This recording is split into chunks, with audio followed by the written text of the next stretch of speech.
السلام علیکم ورحمۃ اللہ وبرکاتہ۔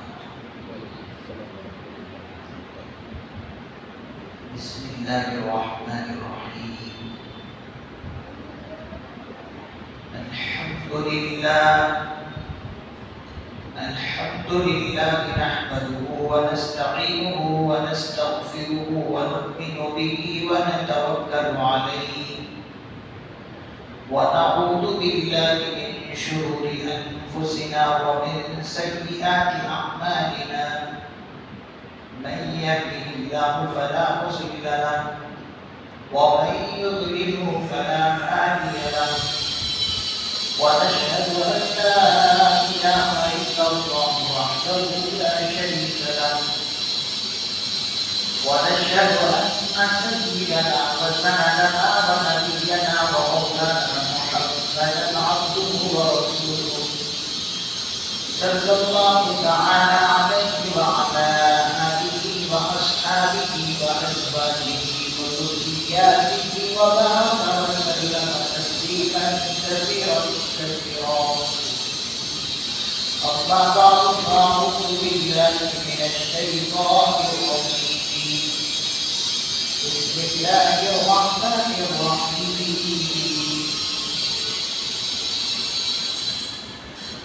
ولا تقولوا لمن يقتل في سبيل الله أموات بل أحياء ولكن لا تشكرون.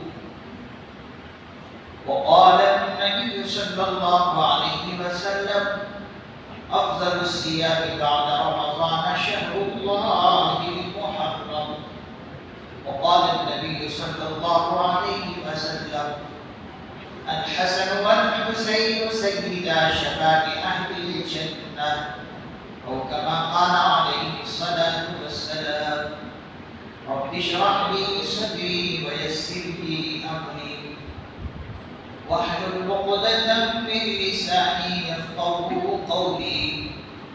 اللهم صل على سيدنا محمد وعلى آل سيدنا محمد وبارك وسلم. سبحان ربك رب العزة عما يصفون وسلام على المرسلين والحمد لله رب العالمين.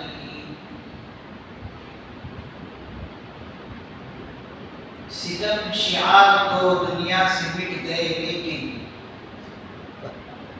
ستم شعار تو دنیا سے مٹ گئے لیکن جبین دہر پہ یاد حسین باقی ہے. جبین دہر پہ یاد حسین باقی ہے. قتل حسین اصل میں مرگ یزید ہے. قتل حسین اصل میں مرگ یزید ہے. اسلام زندہ ہوتا ہے ہر کربلا کے بعد. میرے نہایت واجب الاحترام قابل احترام دوستوں بزرگوں نوجوان ساتھیوں، آج 8 محرم الحرام سن 1447 ہجری مطابق 4 جولائی 2025 عیسوی کا عظیم الشان اور مبارک دن جمعۃ المبارک کا عظیم دن ہے، اور ہم اس وقت جمعہ کی نماز کے لیے اللہ کے گھر میں بیٹھے ہوئے ہیں، اور اللہ کے فضل سے اللہ کے کرم سے ہم جمعے کے اول وقت میں آ کر اللہ کے گھر میں بیٹھے ہوئے ہیں. یہ بڑی شرف اور کمال کی بات ہے. یہ فضل ہر ایک پر نہیں ہوتا بلکہ انہی لوگوں پر ہوتا ہے جنہیں اللہ چن لیتے ہیں.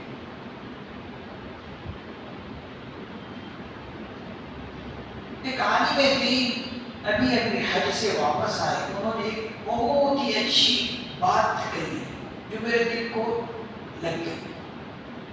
واقعتاً یہ بات حقیقی ہے. حج سے واپس تشریف لائے.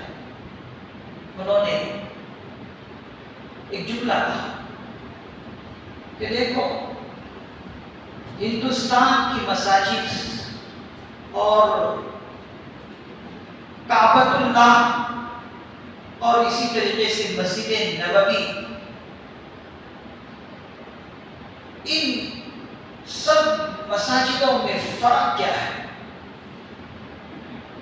حضرت فرمانے لگے کہ فرق یہ ہے کہ وہاں مسجد نبوی میں اور کعبۃ اللہ شریف میں لوگ نماز کا انتظار کرتے ہیں اور ہندوستان میں نماز لوگوں کا انتظار کرتے ہیں۔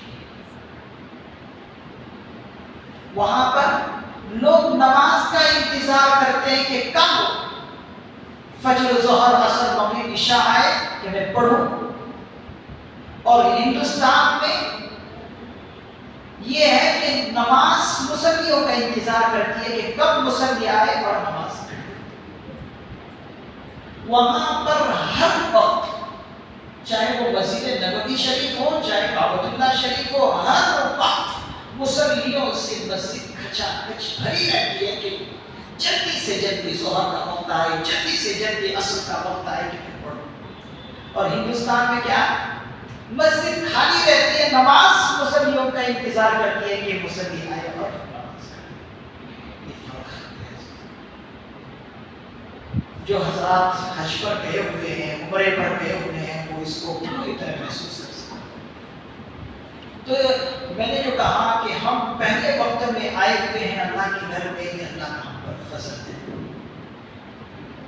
اور حضرت نے حضور کی اس حدیث پر بھی نظر ڈالی کہ جس میں حضور نے فرمایا کہ اگر لوگوں کو پہلی صف کی ثواب کا علم ہو جائے تو لوگ جو ہے اس ثواب کو حاصل کرنے کے لیے تلواریں اپنے نیام سے نکالتے۔ حضور نے فرمایا بہت زیادہ اول صفوں میں نماز پڑھنے کی ثواب ہے، اسی لیے وہاں پر اس کا نظارہ ہوتا رہتا ہے کہ اول صف میں بیٹھ کر، شروع کے صفوں میں بیٹھ کر نماز پڑھے اور یہ ثواب حاصل کرے۔ تو ہم اور آپ بہت فضل والے ہیں کہ اللہ نے ہمیں پہلے وقت میں پہلے صفوں میں بیٹھنے کی توفیق دی۔ میرے عزیزوں، بزرگوں، دوستوں، آج میں جس ٹاپک پر بات کرنے جا رہا ہوں وہ ہے سیرت سیدنا حسین رضی اللہ عنہ اور شہادت حسین رضی اللہ عنہ۔ بہت اہم موضوع ہے۔ اس موضوع پر گفتگو کرنے کے لیے لمبا وقت چاہیے، اور شہادت حسین رضی اللہ عنہ کوئی قصہ کہانی نہیں ہے، بلکہ اس شہادت سے سبق لینے کا ہے۔ امت کو سبق لینے کے لیے یہ واقعہ پیش آیا ہے، اور کتابوں کے اندر یہ بات لکھی ہوئی ہے کہ تاریخ میں بڑے بڑے بہادروں کے قصے لکھے گئے ہیں۔ تاریخ نے اپنے اندر بڑے بڑے بہادروں کی تاریخ لکھی ہے، لیکن جو تاریخ سیدنا حسین رضی اللہ عنہ کی شہادت پر تاریخ نے تاریخ رقم کی ہے، وہ ایک الگ انداز کا ہے۔ یہ محرم کا مہینہ بہت ہی برکت والا مہینہ ہے، فضیلت والا مہینہ ہے، اس لیے کہ 4 مہینوں میں سے کچھ 4 مہینوں میں یہ محرم کا مہینہ ہے۔ ذی القعدہ، ذی الحجہ، محرم اور رجب۔ زمانے جاہلیت میں بھی لوگ جو ہے اس مہینے کا احترام کرتے تھے، قتل و قتال نہیں کرتے تھے، جنگ و جدال نہیں کرتے تھے۔ کیوں بھائی؟ محرم کا محترم مہینہ ہے۔ اور قرآن کریم میں بھی اس محرم کے مہینے کی فضیلت بتلاتے ہوئے اللہ نے ارشاد فرمایا فَلَا تَظْلِمُوا فِيهِنَّ أَنفُسَكُمْ، کہ تم اپنے آپ کو گناہوں میں ڈال کر اپنے آپ کو نقصان نہ پہنچاؤ، اپنے آپ پر ظلم نہ کرو۔ گناہوں سے اس مہینے میں خصوصی طور پر بچو، برائیوں سے بچو، خطاؤں سے بچو، اور ہر طرح کے گناہوں سے بچتے ہوئے اپنے آپ کو اس محترم مہینے میں عبادت میں صرف کر دو اللہ تعالیٰ۔ اور اس مہینے کے روزے کی بھی فضیلت اللہ کے پیارے حبیب نے بتائی ہے، جیسے کہ میں نے ایک حدیث پڑھی، افضل الصیام بعد رمضان شہر اللہ محرم، کہ رمضان کے مہینے کے بعد روزوں میں سب سے افضل روزہ محرم کے دنوں کا روزہ ہے۔ محدث نظام فرماتے ہیں کہ محرم کے اندر ایک روزہ رکھنا دیگر مہینوں کے روزوں سے افضل ہے۔ دیگر مہینوں کے 30 دن کے روزے سے گویا کہ افضل ہے ایک روزہ محرم کا۔ بڑے ہی خوش نصیب ہیں وہ مائیں اور بہنیں جو اس کا اہتمام کر رہے ہیں۔ مجھے ساتھی نے 2-3 دن اول بتایا کہ میرے گھر میں جو ہے ماشاءاللہ میری وائف جو ہے گھنٹے میں روزہ رکھ رہی ہے، یہ شفیع کی بات ہے، تو روزہ رکھنے کا اہتمام کرنا چاہیے۔ اور خصوصی طور پر عاشورہ کا روزہ جو ابھی ہمارے سامنے آنے والا ہے، اتوار کا جو دن ہے وہ عاشورہ کا دن ہے، 10 محرم کا روزہ۔ اس روزے کے بارے میں حضور علیہ السلام نے فرمایا، حضرت اما عائشہ صدیقہ رضی اللہ عنہا کی روایت ہے کہ رمضان کے روزوں کی فرضیت سے پہلے یہ عاشورہ کا روزہ حضور پر فرض تھا۔ جیسے ہی رمضان کے روزوں کی فرضیت کا حکم اللہ نے نازل کیا، عاشورہ کے روزے کی فرضیت کا حکم منسوخ کر دیا اور مستحب قرار دے دیا کہ اس دن میں روزہ رکھنا چاہیے۔ عاشورہ یعنی 10 محرم کا دن، تو 2 روزے رکھیں، 9، 10 یا پھر 10، 11۔ جیسے کل 9 ہے تو 9 اور 10 ہفتہ اتوار رکھ لیں، یا پھر اتوار اور پیر رکھ لیں، 2 روزے رکھ لیں۔ اور اللہ تعالیٰ نے بنی اسرائیل کو فرعونیوں سے بچایا تھا، اس کے شکرانے میں بنی اسرائیل نے یہ روزہ رکھا ہے۔ تو حضور کو جب معلوم ہوا کہ یہ روزہ تم کیوں رکھتے ہو، تو حضور سے کہا گیا کہ یہ ہم اللہ تعالیٰ کے شکرانے کے طور پر روزہ رکھتے ہیں کہ فرعونیوں سے اللہ نے موسیٰ علیہ السلام کو اور موسیٰ علیہ السلام کی قوم کو بچایا تھا، اس کے شکرانے میں ہم روزہ رکھتے ہیں۔ تو وہ لوگ ایک روزہ رکھتے تھے، بس 10 محرم کا روزہ رکھتے تھے۔ تو حضور کو جیسے معلوم ہوا تو حضور نے رکھنا شروع کیا، تو دیگر صحابہ نے حضور سے بتایا کہ حضور یہ جو آپ ایک روزہ رکھ رہے ہیں، یہ ایک روزہ رکھنا تو یہودیوں سے مشابہت ہو رہا ہے کہ یہودی لوگ بھی 10 محرم کا روزہ رکھتے ہیں۔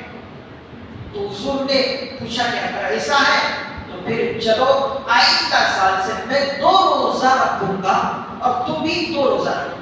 اتفاقاً ایسا ہوا کہ حضور اس کے بعد اگلا سال نہیں پائے اور دنیا سے رخصت ہو گئی، لیکن حضور کی طرف سے اشارہ مل گیا اور حکم آ گیا کہ 2 روزہ رکھنا چاہیے، لہذا امت پر یہ اب حکم دیا گیا کہ 2 روزے رکھنا ہے۔ یہاں پر ایک بات میں رک کر بتاتا ہوں کہ دیکھیے حضور پرنور صلی اللہ علیہ وسلم اپنی عبادت کو دوسرے قوم کی عبادتوں کے ساتھ بھی مشابہت نہیں چاہتے۔ کون سی چیز؟ عبادت کو، کہ دوسری قوم سے نہیں، میری عبادت اور میری امت کی عبادت میں مشابہت نہ ہو جائے۔ تو حضور نے فرمایا میں نہیں چاہتا کہ ایک میری عبادت اور میری امت کی عبادت دوسری قوم کی عبادت سے مشابہ ہو جائے۔ حضور نے فرمایا 2 روزہ میں رکھنا۔ یہاں پر عبادت کی بات ہے، اور ہم لوگ کیا عبادت تو عبادت ہر قوم و فعل میں ہم یہودی اور عیسائیوں صحیفہ میں پڑھے، ہم یہودیوں کی اور عیسائیوں کی ہر فعل کو لے رہے، چاہے وہ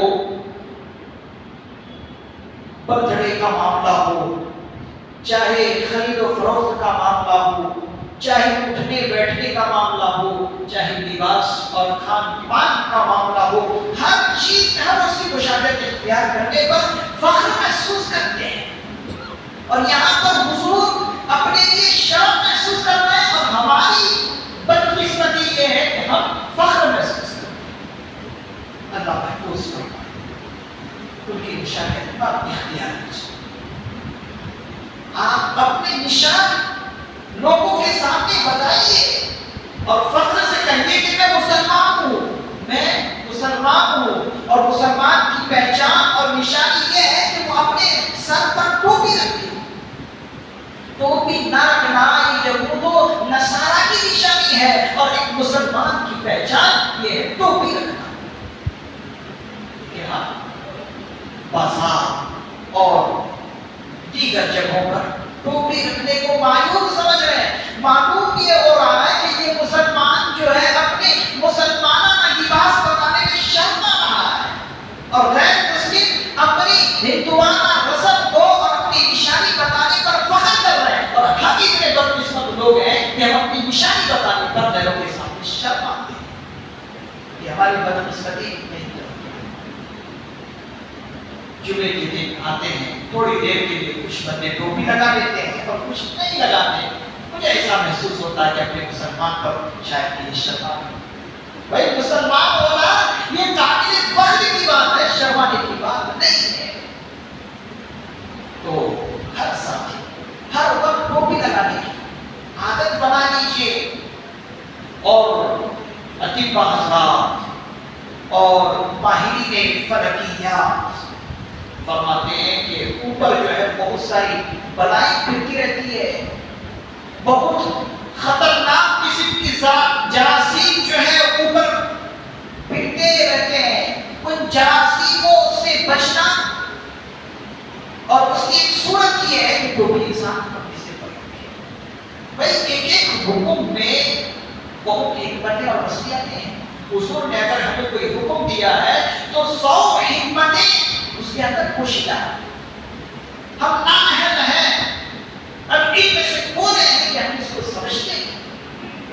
تو یہ بہترین نشانی ہے ٹوپی لگانا۔ تو عاشورہ کے دن آپ روزہ رکھیں، 2 روزہ رکھیں۔ عاشورہ کا دن بہت ہی مبارک دن ہے۔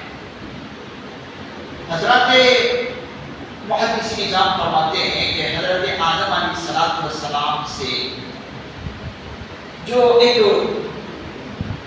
فعل ثابت ہوا تھا، بھول کر شجر ممنوعہ، جس درخت کو کھانے سے منع کیا تھا وہ درخت بھول کر کھا لیے تھے، اور کھانے کے بعد حضرت آدم علیہ السلام کو تنبہ ہوا کہ میں نے ایک بہت غلط کام کیا ہے، بھول کر میں نے ممنوعہ شجرہ کو کھا لیا ہے۔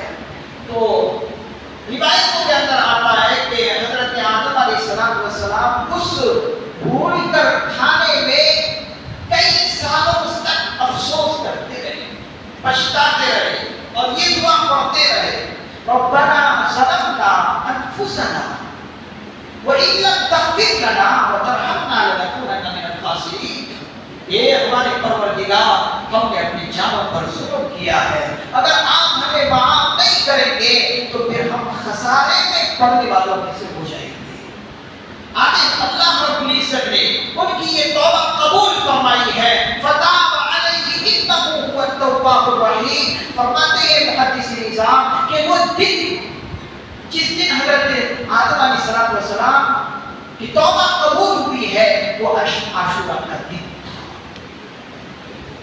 حضرت ادریس علیہ السلام کو آسمان پر اٹھایا گیا، وَاذْكُرْ فِي الْكِتَابِ إِدْرِيسَ إِنَّهُ كَانَ صِدِّيقًا نَبِيًّا وَرَفَعْنَاهُ مَكَانًا عَلِيًّا۔ فرماتے ہیں کہ جس دن حضرت ادریس علیہ السلام کو آسمان پر اٹھایا گیا تھا اور بلند مقام ان کو عطا کیا گیا تو وہ عاشورہ کا دن تھا۔ اسی طریقے سے حضرت ابراہیم علیہ السلام کے بارے میں آتے ہیں کہ حضرت ابراہیم علیہ السلام جس دن پیدا دن بھی عاشورہ کا تھا، اور جس دن حضرت ابراہیم علیہ السلام کو نمرود نے آگ میں ڈالا، اور آگ میں ڈالنے کے بعد اللہ نے اس آگ کو گلزار بنایا، تو وہ دن بھی عاشورہ کا تھا۔ حضرت نوح علیہ السلام کی کشتی جو جودی پہاڑ پر جا کر ٹھہری، وہ دن بھی عاشورہ کا تھا۔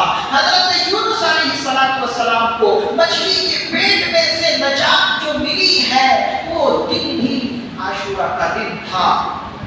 اسی طریقے سے فرعونیت کا غرور ٹوٹا ہے اور اس کی بادشاہت ختم ہوتی ہے، تو وہ بھی عاشورہ ہی کا دن تھا۔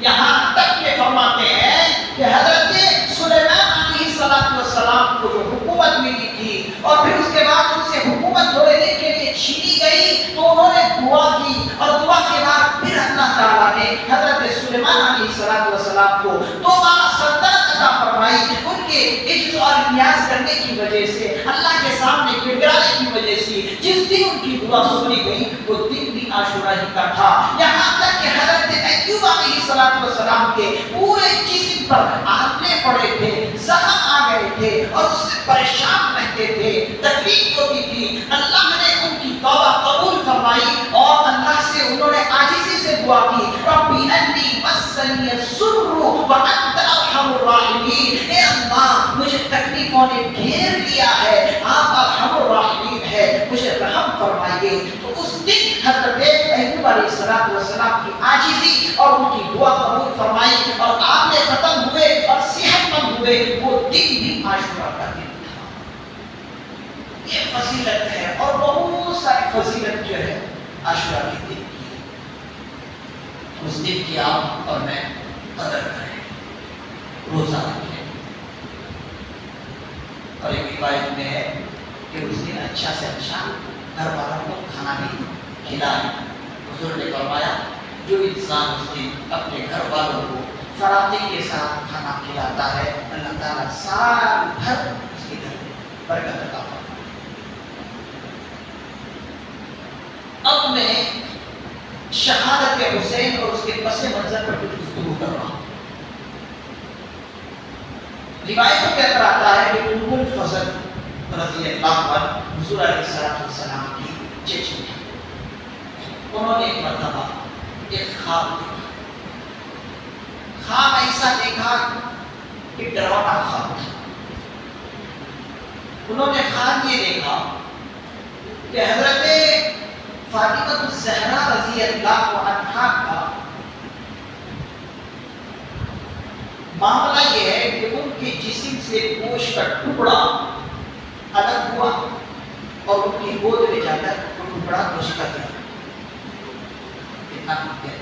یہ ڈرانا خواب ہے کہ فاطمہ الزہرا رضی اللہ عنہا کے جسم سے گوشت کا ٹکڑا الگ ہوا اور وہ الگ ہونے کے بعد وہ گوشت کا ٹکڑا حضرت فاطمہ رضی اللہ عنہا کی گود میں جا کر وہ ٹکڑا ہوا۔ دوڑتی دوڑتی حضور علیہ السلام کی خدمت میں حاضر ہوئی، کیونکہ حضور کی چچی تھی، تو حضور سے یہ ڈرانا خواب بیان کیا، اور حضور نے جیسے یہ خواب سنا، سو سنتے ہی حضور علیہ السلام خوش ہو گئے، حسرت میں جھوم اٹھے، اور اس کے بعد اس خواب کی تعبیر یہ تھی کہ اللہ کی ذات سے مجھے امید ہے کہ میرے تخت جگر نور نظر حضرت فاطمہ الزہرا رضی اللہ عنہا کے گھر میں ایک بیٹا پیدا ہوگا۔ ماشاءاللہ، ایک بیٹا پیدا ہونے والا ہے۔ تو تھوڑے ہی دن گزرے تھے کہ بیٹا پیدا ہوا، اور دوڑتی دوڑتی حضرت ام الفضل رضی اللہ عنہا حضور کی خدمت میں آئی اور اپنے نواسے کو اٹھا کر حضور کی خدمت میں رکھ دی، اور پھر حضور نے حضرت حسین رضی اللہ عنہ کو چوما اور بوسہ دیا اور کہا کہ اے ام الفضل، وہ لوگ تمہارے خواب کی تعبیر کیے ہیں۔ ماشاءاللہ۔ پھر اس کے بعد حضور علیہ السلام نے اپنے نواسے کو چوما اور بوسہ دیا اور سب سے پہلے تہنیت فرمائی. اپنا وہ آبی بہن مبارک کو حضرت حسین رضی اللہ عنہ کے منہ کے اندر رکھا اور تھوڑی سی میٹھی چیز تھی، جیسے کہ یہی عادت ہونی چاہیے کہ جب کسی کے یہاں بچہ پیدا ہو، چاہے بچہ چاہے بچی ہو، تو نیک لوگوں کے پاس لے کر جائے اور اس نیک لوگوں کے ہاتھوں سے یا کوئی ایک نیک لوگ اس کی زبان میں کوئی چیز چبا کر کہے کہ آپ جو ہے چبائیں، چاہے کچھ ہو چاہے کچھ ہو، آپ میرے اس بچے کے منہ میں ڈالیں. یہ بہترین عادت اس وقت کی حضور نے یہی کام کیا تہنیت.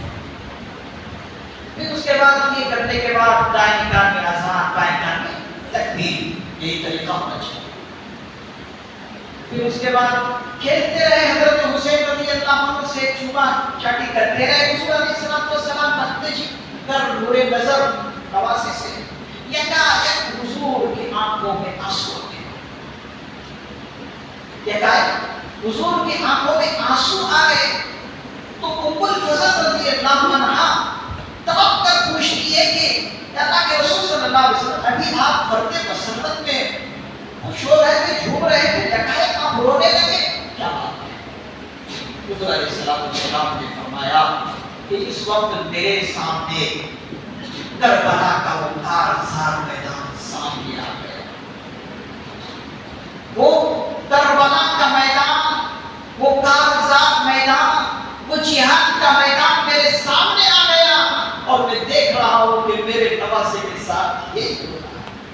اس لیے میں فرد مسرت میں رو رہا ہوں، غم میں نہیں، فرد مسرت میں خوشی میں کہ میرا یہ نواسا شہید ہوگا.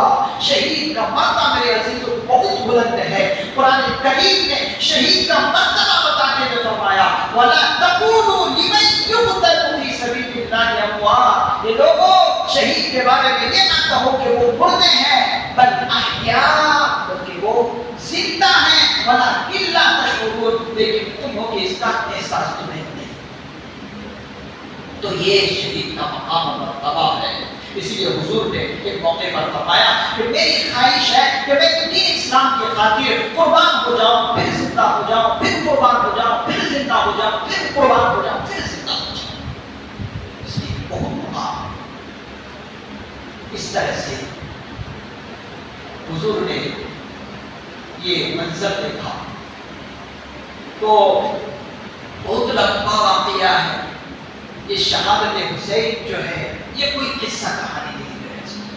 آج لوگوں نے اس کو قصہ کہانیاں بنا لیے ہیں اور قصہ کہانی بنا کر لوگ گھوم جھوم کر اس پر تقریر کرتے ہیں. اس سے سبق لینے کا کوئی مطلب نہیں ہوتا، جبکہ یہ ایک سبق ہے. حضرت حسین رضی اللہ عنہ کا مقام و مرتبہ بہت بلند ہے. اس لیے کہ حضور نے فرمایا الحسن والحسین سیدا شباب اہل الجنہ، کہ یہ میرے حسن اور حسین جنتی نوجوانوں کے کیا ہیں؟ سردار ہیں. اتنی عزت حضور علیہ السلام کرتے تھے اپنے نواسوں کا کہ فرماتے ہیں کہ جب 4 سال کی عمر کی ان کی تو حضور منبر پر تشریف فرما ہوتے، بیان کرتے، خطابت کی جوہر دکھاتے اور بہترین سبق آمد باتیں کرتے. اگر اچانک آ جاتے حضرت حسین اور حضرت حسن رضی اللہ عنہ، ایک مرتبہ آئے گے خطبہ دے رہے تھے، ایک لمبا جبہ جو ہے پہن کر آ گئے. لمبا جبہ جب پہن کر آئے حضور کو ڈر ہوا کہ کہیں لمبے جبے میں پیر رکھ کر گر نہ جائے. فوراً اپنی منبر سے اترے اور دونوں کو اپنی کندھوں پر بٹھا دیا. ایک کو ایک کندھے پر، ایک کو ایک کندھے پر. یہ محبت کی ہے. اس لیے یہ جنتی نوجوانوں کی سردار کہلاتے ہیں. کوفیوں نے حضرت حسین رضی اللہ عنہ کو بلانے کی بہت ساری کوششیں، خطوط پر خطوط بھیجتے رہے کہ تم یہاں پر آ جاؤ، کوفہ میں آ جاؤ اور ہم تمہارا استقبال کریں گے، ہم تمہارا ویلکم کریں گے، ہم تمہیں عزت دیں گے. جب حضرت معاویہ رضی اللہ عنہ کے بارے میں یزید تخت نشین ہوا، یزید جو ہے حضرت معاویہ رضی اللہ عنہ کے کیا ہے؟ بیٹے ہیں۔ یہ جب تخت نشین ہوا تو حضرت حسین رضی اللہ عنہ نے اس کے تیور دیکھے اور ان کے انسان کا معاملہ دیکھا تو حضرت حسین رضی اللہ عنہ بھاگ گئے کہ یہ اعلیٰ منصب کے قائل یزید ہے ہی۔ بھئی خلافت کا معاملہ اعلیٰ منصب ہے نا، کوئی معمولی تھوڑی ہے، یہ بہترین منصب ہے خلافت کا۔ تو حضرت حسین رضی اللہ عنہ یزید کے خلافت کو دیکھ کر بھاگ گئے کہ یہ اعلیٰ منصب کے قائل نہیں ہے، اس لیے کہ یہ یزید پلید کمبخت فاسق اور فاجر ہے۔ اگرچہ حضرت معاویہ رضی اللہ عنہ جب گورنر بنائے تھے اس وقت یہ اچھا تھا، بعد میں اس کو لوگوں نے خراب کیا اور خود خراب ہو گیا، شیطان کا دوست ہوا، یزید اور پلید بن گیا، فاسق اور فاجر بن گیا۔ تو حضرت حسین رضی اللہ عنہ نے سمجھا کہ یہ اعلیٰ منصب کے قائل نہیں ہے اور یہ چاہتے ہیں کہ میں ان کے ہاتھ پر بیعت ہو جاؤں۔ اب وہ خاندان نبوت کا چشم چراغ ایک اہل باطل کے حق میں بیعت کیسے کر لیں؟ یہ ہم جیسے تھوڑے تھے حضرت حسین رضی اللہ عنہ، یہ تو گلستان نبوت کا وہ درخت اور وہ پودا تھا کہ جس سے امت کو سبق ملتے ہیں۔ بہت کوششیں کی یزید نے اپنے لوگوں کو بہکا کر اور ظلم کے آڑ میں چاہا کہ کسی طرح بہتر، اور کوفیوں نے بے شمار خطوط لکھے کہ تم یہاں پر آ جاؤ۔ روایتوں کے اندر آتا ہے لوگوں نے بہت خطوط لکھے، خطوط اتنے لیٹر آئے کہ حضرت حسین رضی اللہ عنہ ارادہ کر لیا کہ اب مجھے جانا۔ تو جانے سے پہلے مشورہ یہ ہوا کہ میں اپنے چچا زاد بھائی مسلم بن عقیل رضی اللہ عنہ کو بھیجتا ہوں کہ وہاں کی حالت دیکھ کر تو حضرت مسلم بن عقیل رضی اللہ عنہ جو حضرت حسین رضی اللہ عنہ کے چچا زاد بھائی ہیں کو کہا کہ جاؤ حالات کا نظارہ کر کے آؤ، دیکھ کے آؤ کیا حالات۔ تاریخ میں لکھا ہے کہ جب حضرت مسلم بن عقیل رضی اللہ عنہ گئے تو بہت سارے کوفیوں نے ان کا استقبال ویلکم کیا اور سوچے کہ یہ خاندان نبوت کا ایک انسان ہے، لہذا ان کی عزت شریف ہونی چاہیے۔ یہ تمام حالات دیکھ کر حضرت مسلم بن عقیل رضی اللہ عنہ نے خط لکھ دیے کہ حالات اچھے ہیں آپ آ جائیں، حالات اچھے ہیں آپ آ جائیں۔ لیکن تھوڑے دن کے بعد یا چند لمحوں کے بعد دیکھا گیا کہ عبید اللہ بن زیاد کے لوگ کوفہ میں داخل ہو رہے ہیں اور لباس ایسے ہیں کہ اچھا لباس لیکن جاسوس کے طور پر داخل، اور انہوں نے لوگوں نے کہا کہ یہی مسلم بن عقیل ہے۔ تو عبید اللہ بن زیاد کے لوگ جاسوس بن کر جو آئے تھے انہوں نے کہا کہ ان کو گرفتار کر لیا جائے، پہلے انہیں گرفتار کیا جائے جن کے گھر میں یہ ٹھہرے، جس گھر پہ ٹھہرے تھے وہ علی رضی اللہ عنہ کا گھر تھا، وہاں پر ٹھہرے تھے، اور ان سے کہا کہ تم مسلم بن عقیل کو ہمارے حوالے کر دو، ہم انہیں گرفتار کرنا چاہتے ہیں۔ تو حضرت علی رضی اللہ عنہ نے کہا کہ میں خاندان نبوت کے ایسے شخص کو تمہارے حوالے نہیں کر سکتی، اگرچہ میری جیسی ہزار جان قربان ہو جائے لیکن میں تمہارے حوالے نہیں کر سکتی۔ تاریخ نے لکھا ہے کہ اس عورت کو ان ظالموں نے شہید کر دیا اور اپنے مہمان سے پہلے خود میزبانی کرتے ہوئے شہید ہو جائے۔ پھر اس کے بعد حضرت مسلم بن عقیل رضی اللہ عنہ وہاں پر ٹھہرتے ہیں، اور ٹھہرنے کے بعد لوگ جو ہے ان کو گرفتار کرنے کی کوشش کرتے ہیں۔ تو اب وہ سوچتے ہیں کہ اب تو میں تنہا رہ گیا ہوں، اب تلوار نیام سے نکالے بغیر کوئی چارہ نہیں۔ کہتے ہیں عقیل نے شہید کیا. پھر اس کے بعد گرفتار کر کے حضرت مسلم بن عقیل کو بھی شہید کر دیا اور سر جو ہے تن سے جدا. پھر اس کے بعد حضرت حسین رضی اللہ عنہ کو خبر پہنچتی ہے. بہت لمبا واقعہ ہے جو بہت ہی سبق آموز واقعہ ہے. 2-3 بات بتلا کر اپنی بات ختم کرتا ہوں. حضرت حسین رضی اللہ عنہ نے 72 انسانوں کو شہید اپنے سامنے ہوتے ہوئے دیکھے اور خیموں میں جو عورتیں تھیں بلبلا رہی تھی. اور جب دیکھا حضرت حسین رضی اللہ عنہ کی یہ دشمن کسی بھی حالت میں قابو میں نہیں آ رہے تو خطبہ دینے لگے اور ظالموں سے کہا کہ ظالموں تم مجھے نہیں پہچانتے ہو، میں کون ہوں؟ میں فاطمہ الزہرا رضی اللہ کا لخت جگر ہوں. تم نہیں جانتے کہ میں وہی شخص ہوں جس کو تمہارے نبی نے چوما تھا اور میں وہی شخص ہوں کہ میرا نام یہاں پر نہیں بلکہ جنت ہے. تین نوجوانوں کے سرداروں میں ہے. ایک درانگیز خطاب بھی کیا حضرت حسین رضی اللہ عنہ نے. تاریخ میں لکھا ہے کہ ایسا درانگیز خطاب اور بیان اگر پہاڑوں میں حضرت حسین بیان کرتے تو پہاڑ بھی پھٹ جاتا. اگر زمین میں اگر بیان کرتے تو زمین شک ہو جاتی، آسمان پھٹ جاتا. لیکن یہ ایسے ظالم کے کوفی کہ ان کے دل نہیں بلکہ پتھر تھے. تھوڑا رحم. اور حضرت حسین رضی اللہ عنہ لاشوں پر لاشیں اٹھا کر خیمے میں رکھتے تھے. اور جب بہت زیادہ ہو گیا تو علی اکبر سامنے آتے ہیں. 18 سال کا نوجوان علی اکبر آتے ہیں. ظالموں نے اس علی اکبر کو بھی نہیں بخشا اور ان کے گریبان میں ایک تیر مارا جس سے حضرت علی اکبر بھی شہید ہوئے. پھر اس کے بعد حضرت حسین رضی اللہ عنہ کو اور بھی شہادتیں دیکھتے رہے اور خیموں میں عورتوں کو تسلی دیتے رہے. یہاں تک کہ حضرت حسین رضی اللہ عنہ کے آخری وقت میں علی اصغر حضرت علی اصغر صرف 6 مہینے کے بچے ہیں.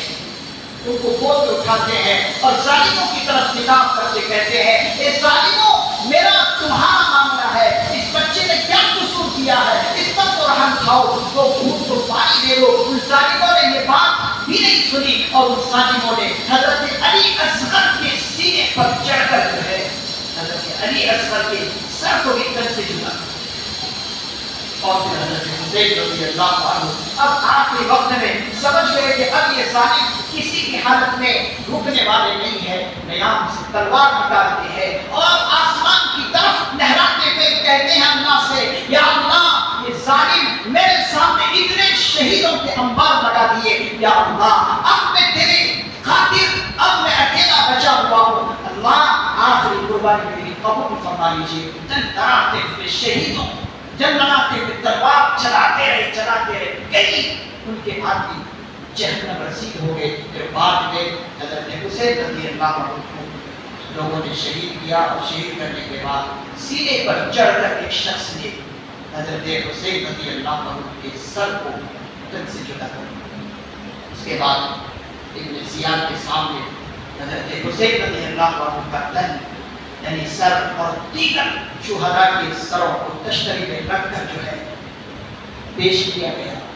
ابن زیاد اتنا بڑا ظالم انسان اس نے حضرت حسین رضی اللہ عنہ کے لبوں پر چھڑی مار رہا تھا اور چھڑی مارتے ہوئے وہاں پر ایک صحابی تھے زید بن ارقم رضی اللہ عنہ. انہوں نے کھڑے ہو کر کہا اے ظالم اے جابر تو نے نہیں دیکھا کیا تو نہیں پڑھا کہ یہ وہی شخص ہے جن کے لبوں کو تیرے نبی نے چوما. آج اس پر چھڑی مارتا ہے. یہ کہہ کر بدل چلو. یہاں پر ایک سبق دینے کا یہ ہے حضرت حسین رضی اللہ عنہ 72 لوگوں کے سامنے خود بھی اپنی شہادت نوش کر لی اور یہ بتانا چاہتے ہوئے کہ دیکھو اگر محمد رسول اللہ صلی اللہ علیہ وسلم کا دین خطرے میں ہے تو پھر کوئی چیز مانے نہیں ہونی چاہیے شہادت دینے پر. اگر نبی کا دین خطرے میں ہو انسان بیٹھ جائے یہ ہو نہیں سکتا. اسی لیے حضرت حسین رضی اللہ عنہ کے بارے میں ایک شاعر نے کہا ستم شعار دنیا سے مٹ گیا لیکن ستم شعار دنیا سے مٹ گیا لیکن جبین دہر پہ حسین یاد باقی ہے۔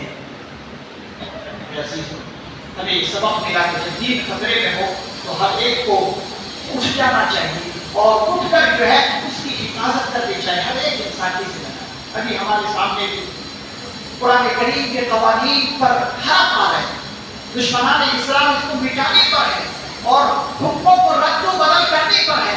ہمارا دین بھی اس وقت خطرے میں ہے، ہمیں چاہیے کہ ہم اللہ والوں کی آواز پر لبیک کہیں اور لبیک کہتے ہوئے نماز جمعہ کے بعد ابھی ایک احتجاج درج ہونے والا ہے۔ یہ وقف ترمیمی بل جو نیا پاس ہوا ہے 2025 عیسوی میں، اس کے خلاف جو ہے ہمیں احتجاج کو عمل طور پر درج کرنا ہے اور اس کے خلاف جو ہے وہ عمل طور پر بغیر نعرہ بازی کر کے ایک احتجاج درج کرنا ہے۔